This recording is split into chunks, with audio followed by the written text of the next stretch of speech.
قیامت کے دن بندوں سے فرمائے گا کیا میں نے تیرے لیے کان اور آنکھیں نہیں بنائی تھی؟ کبھی اندھے سے مل کے دیکھے نا، کبھی بہرے سے بات کر کے دیکھے نا۔ رب فرمائے گا کیا میں نے تیرے لیے کان اور آنکھیں نہ بنائی تھی؟ اللہ فرمائے گا کیا میں نے تیرے لیے جانوروں کو، کھیتوں کو مسخر نہیں کیا تھا؟ ہر جانور پر تو سواری کرتا ہے، جانوروں کے گوشت کھاتا ہے، جانوروں کا دودھ پیتا ہے، کھیت کے اندر ہل چلاتا ہے، اناج ہے، پھل ہیں، سبزیاں ہیں۔ وَالَّذِي خَلَقَ لَكُم مَّا فِي الْأَرْضِ جَمِيعًا، زمین میں جو کچھ ہے حضرت انسان کے لیے پیدا کیا۔ اللہ فرمائے گا تیرے لیے کان بنائے، آنکھیں بنائی، تیرے لیے مسخر کیا جانوروں کو، تیرے لیے مسخر کیا کھیتوں کو۔ پھر رب کہے گا میں نے تجھے خوشحالی دی، میں نے تجھے سرداری دی۔ پھر اللہ فرمائے گا یہ بتا کیا تجھے مجھ سے ملنے کا یقین نہیں تھا؟ کیا تجھے یہ خبر نہیں تھی کہ تیری رب سے بھی ملاقات ہوگی؟ تجھے اللہ کے حضور بھی حاضر ہونا ہے، تجھے اس کا یقین نہیں تھا؟ اور حدیث پاک کا جو آخری جملہ ہے وہ ہر دل پر دستک دیتا ہے۔ حضور فرماتے رب فرمائے گا میں بھی آج تجھے اسی طرح ہی فراموش کر دوں گا جس طرح تو نے مجھے بھلا دیا تھا۔ جا، تو نے اگر مجھے بھلا دیا تھا آج میں نے بھی تجھے فراموش کیا۔ دعا کرو ہمارے ساتھ یہ سلوک نہ ہو۔ ہم تو مالک کے کرم کی امید پر ہی قبر میں جائیں گے، اس کی رحمت کی امید پر ہی میدان محشر میں کھڑے ہوں گے۔ باقی پتہ سارا ہے سردار نو کیتیاں دا، ایدہ پردہ پایا ہی تیرا پلا ہوسی۔ خبر تو ساری ہے، پتہ تو سارا ہے، علم تو سارا ہے۔ سب سے زیادہ ہم جانتے ہیں کہاں کہاں نافرمانی ہوئی۔ یاد رکھنا اس کے حضور کھڑے ہونا ہے، اللہ کے حضور جواب دینا ہے۔ اگر ظلم کیا ہے ملازم پر تو جواب پھر بھی دینا ہے، ظلم کیا ہے گاہک پر تو جواب پھر بھی دینا ہے، اگر ظلم کیا ہے پڑوسی پر تو جواب پھر بھی دینا ہے۔ فَوَرَبِّكَ لَنَسْأَلَنَّهُمْ أَجْمَعِينَ، محبوب تیرے رب کی قسم، اپنے لفظوں میں بات کروں، اللہ کہتا ہے محبوب میں نو تیرے رب دی قسم میں انہوں پوچھ لینا ہے، پوچھ لینا ہے میں نے ان سے سوال کرنا ہے۔ اما کانوا یعملون، جو یہ عمل کرتے تھے پوچھوں گا، سوال کروں گا۔ اور میرے نبی پاک صلی اللہ تعالی علیہ وسلم کے غلاموں، اگر ظلم کیا ہے بیوی پر حساب پھر بھی دینا ہے، اگر وراثت کی تقسیم پر زیادتی کی ہے بہن بھائیوں سے حساب پھر بھی دینا ہے، اگر تربیت ٹھیک نہیں کی اپنے بچوں کی تو حساب پھر بھی۔ تم سربراہ تھے ایک ادارے کے، تمہارے پاس امانتیں آتی تھیں، بچے پڑھتے تھے، مجموع کے مجمع تم سے عقیدتیں رکھتے تھے، لوگ تمہیں نیک سمجھتے تھے، ہاتھ چومتے تھے، پھول پھینکتے تھے، تم نے بڑی عزتیں سمیٹی، تم نے خوشحالیاں اور سرداریاں سمیٹی۔ فَوَرَبِّكَ لَنَسْأَلَنَّهُمْ، تمہیں حساب دینا ہے۔ آج بڑے بڑے لوگ حساب کے ڈر سے کانپ گئے۔ بغداد کے شیخ عبد القادر جیلانی حرم مکہ میں سر سجدے میں رکھ کے کہنے لگے مہربانی کرنا مجھ سے حساب نہ لینا۔ خواجہ حسن بصری کہتے ہیں میں حرم میں تھا، اپنے حجرے میں تھا، کسی کے چیخنے کی آواز آئی یا اللہ معاف کر دے، یا اللہ معاف کر دے، حساب والے دن میرے اوپر نرمی کرنا۔ فرماتے میں نے کہا کوئی گناہگار آہوزاری کر رہا ہے، میں جا کے تسلی دیتا ہوں۔ اور جب میں نے جا کے چہرہ دیکھا فرماتے کلیجہ پھٹ گیا، وجود کانپ گیا، اور میں اس دعا کرنے والے کے قدموں سے لگ گیا۔ لوگوں تمہیں پتہ ہے وہ کون تھا جو دہائی دے رہا تھا کہ مالک حساب نہ لینا؟ وہ حسین کا کربلا میں تنہا بچ جانے والے صاحبزادہ امام زین العابدین تھے، وہ شیر خدا کا پوتا، فاطمہ کا جگر پارا، تعلیم امت کے لیے حرم مکہ میں اللہ کے حضور آہذاریاں کرتا ہے. مالک وَلِمَنْ خَافَ مَقَامَ رَبِّهِ جَنَّتَانِ. اللہ کہتا ہے جو میرے سامنے کھڑے ہونے سے ڈرے گا میں 2 جنتیں دوں گا. امام زین العابدین حرم مکہ میں کہتے ہیں مالک حساب نہ لینا، مہربانی کرنا، پردے رکھنا. زین العابدین آپ کا تو پلو پکڑ کے ساری امت جنت میں جائے گی. آپ کے تو قدموں سے لگ لگ کے ہمارے باپ ہمارے دادا جنت میں جائیں گے.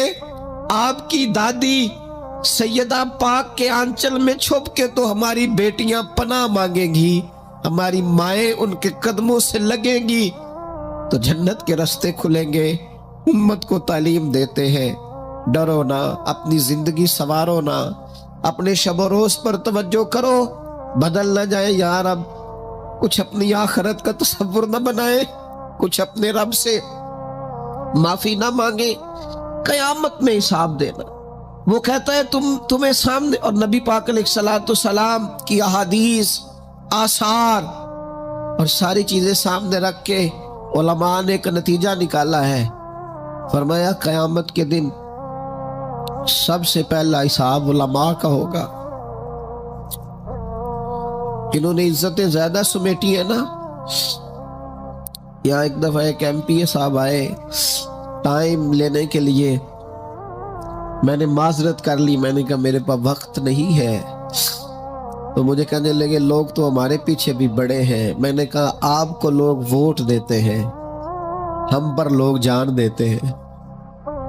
اتنی اگر سعادتیں سمیٹی ہیں تو پھر سنو نا، جنہوں نے یہ دعوے کیے ہیں کہ ہم دیندار ہیں. فرمایا پہلا حساب علماء کا ہوگا، دوسرا حساب مجاہدین کا ہوگا، تیسرا مالداروں کا ہوگا. اور فرمایا یہاں تک کہ اللہ تو صبح قیامت انبیاء کرام علیہ السلام سے بھی تبلیغ کے بارے میں سوال کرے گا. ہر ایک سے سوال ہونا ہے. ہم اپنی اپنی تیاری کریں قیامت کے روز کے لیے، آخرت کے دن کے لیے. یا ایھا الذین آمنوا اتقوا اللہ ولتنظر نفس ما قدمت لغد. اے ایمان والو اللہ سے ڈرو اور ہر نفس یہ سوچے کہ میں نے آخرت کے لیے آگے کیا بھیجا ہے. آؤ آج اپنے اپنے اعمال کا جائزہ لیں. ہمارے لیے آج شام کھانے میں کیا ہے یہ سب کو پتا ہے. اس ماہ میرے گھر میں کیا آمدن ہے، کیا خرچ ہے، یہ سب کو پتا ہے. لیکن رب کہتا ہے وَلْتَنْظُرْ نَفْسٌ مَا قَدَّمَتْ لِغَدٍ. یہ بھی دیکھ تو نے اپنی قبر کے لیے آگے کیا بھیجا ہے، آخرت کے لیے آگے کیا بھیجا ہے. یہ دیکھ قیامت والے دن کے لیے تیرے پاس سرمایہ کیا ہے. وہاں جب اللہ کے حضور حاضر ہونا ہے تیرے پاس پیش کرنے کو کیا ہے. جناب صدیق کے پاس پیش کرنے کو وفا ہے، امت کی خدمت گزاری ہے جناب عمر کے پاس، جناب عثمان غنی کے پاس سخاوت ہے. مولا علی نے ہر میدان میں تلوار چلا کے اسلام کا جھنڈا بلند کیا ہے. حسین ابن علی نے سر دے کر اللہ کے حضور نظر پیش کی ہے. میں بھی سوچوں نا یار، آپ بھی سوچے نا، نعمتوں کی بہتات کتنی. ہماری بھری ہوئی تجوریاں، ہمارے آنگن میں کھیلتی ہماری اولادیں، ہمارے ارد گرد ہمارے دوستوں کی لائنیں، ہمارے دسترخوان پر بچھی ہوئی نعمتیں، ہمارا تندرست وجود، ہماری بولتی زبان، ہماری دیکھتی آنکھیں، ہمارے سنتے کان، ہماری سانس لیتی روح. اس سارے وجود سے ہم نے کیا اکٹھا کر کے اپنی آخرت کے لیے بھیجا ہے. صبح قیامت کے لیے ہم نے سامان کیا کیا ہے. اللہ کے حضور جب ہمیں جواب دینا ہے تو ہمارے دامن میں کیا ہے، کیا پیش کرنا ہے. آج اپنے دل سے، اپنی روح سے یہ سوال ہمیں ضرور کرنا ہے، اور ایک بار نہیں 100 بار کرنا ہے، اور بار بار کرنا ہے. نبی پاک صلی اللہ تعالی علیہ وسلم نے ارشاد فرمایا ہے، حضور فرماتے 5 سوال پوچھے گا رب قیامت کے دن، اور جب تک تم ان سوالوں کے جواب نہیں دو گے تمہیں ہلنے نہیں دیا جائے گا. ایک یہ پوچھا جائے گا عمر کہاں گزری، سارا وقت ضائع ہو گیا موبائل پہ، سارا ٹائم ضائع ہو گیا خوش گپیوں میں، شغل میلہ، آنا جانا، عمر ساری قیمتی وقت ضائع کر دیا.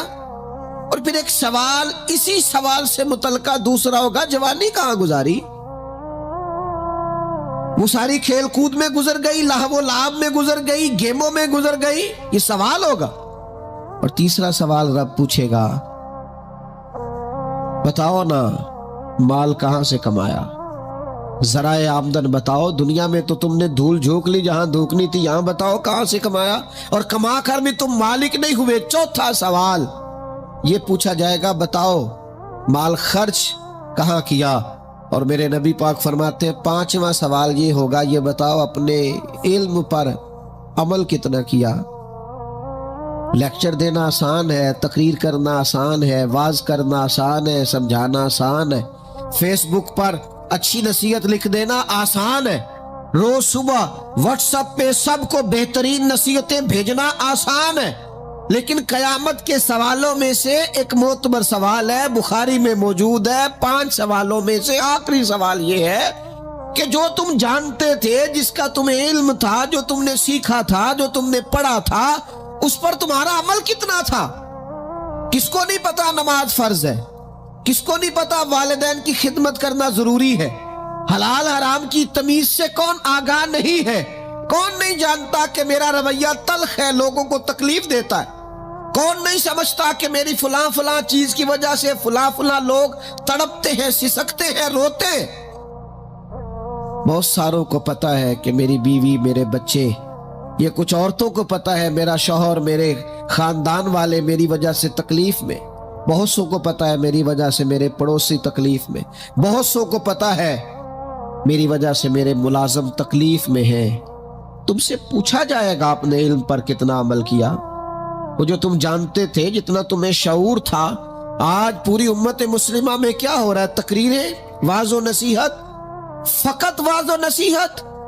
اقبال کہتے ہیں مسجد تو بنا دی شب بھر میں ایمان کی حرارت والوں نے، اور یہ دیکھنا کیا کہتے ہیں من اپنا پرانا پاپی تھا، برسوں میں نمازی بن نہ سکا۔ اور اقبال بڑا اپدیشک ہے، من باتوں میں موہ لیتا ہے، بڑی سونی باتیں کرنی آتی ہے ہمیں۔